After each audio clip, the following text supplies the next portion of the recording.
আসসালামু আলাইকুম রহমতুল্লাহ। ছোট বাচ্চারা অনেকটা কাদা মাটির মতো। আপনি যেভাবে তাদেরকে গড়ে তুলবেন তারা ঠিক সেভাবেই গড়ে উঠবে ইনশাআল্লাহ। সেই জন্য ছোটবেলা থেকেই তাদের অন্তরে নামাজের প্রতি ভালোবাসা সৃষ্টি করে দেওয়ার জন্য চেষ্টা করতে হবে। অনেক মা বাবাই বাচ্চাদের পড়াশোনা এবং কর্মজীবনের সাফল্য নিয়ে ছোটবেলা থেকেই প্রচন্ড সচেতন থাকে, কিন্তু তাদের নামাজ, কোরআন, দিন শিক্ষা ইত্যাদির ব্যাপারে ঠিক ততটাই গাফেল থাকেন।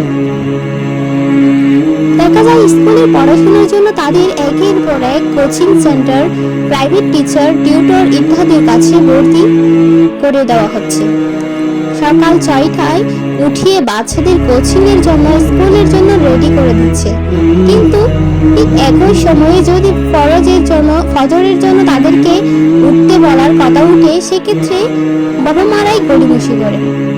উল্টো বাবা মারাই হয়তো অনেক ক্ষেত্রে বলেন যে তাক আজকে একটু ঘুমা, এখন তাদের পরীক্ষা চলছে। সুবহানাল্লাহ।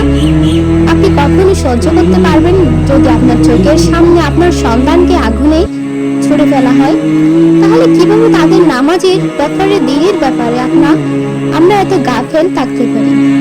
যে রকমের গুরুত্ব দিয়ে তাদেরকে সকালবেলা ঘুম থেকে উঠিয়ে স্কুলের জন্য রেডি করা হয়, ঠিক একই রকমের গুরুত্ব দিয়ে যদি তাদেরকে ছোটবেলা থেকে ফজরের নামাজের জন্য রেডি করা হতো, তাহলে সেই ছোটবেলা থেকেই বাচ্চারা বুঝতো যে দুনিয়ার থেকে দিন বড়।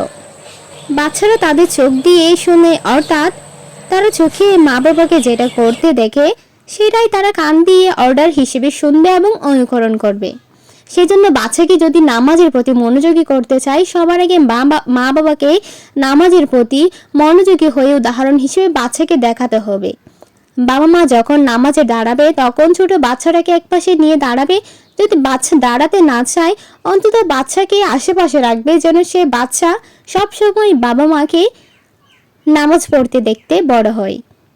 রাতে ঘুমোতে যাওয়ার আগে রূপকথার আকাশ পাতাল গল্প না শুনিয়ে বাচ্চাদেরকে সাহাবী এবং রাসূল সাল্লাল্লাহু আলাইহি ওয়াসাল্লামের ঈমানদীপ্ত দ্বীনের খ্যাতমত, সাহসিকতা এবং নামাজের গল্প শোনাবেন, যেটা সঙ্গীতপূর্ণ হবে। সেই অনুযায়ী বাচ্চাদের সাথে নামাজের বিভিন্ন তাসবিহ, সূরা ইত্যাদি মুখস্থ করাতে করাতে রাত্রিবেলা ঘুমাতে যাবেন।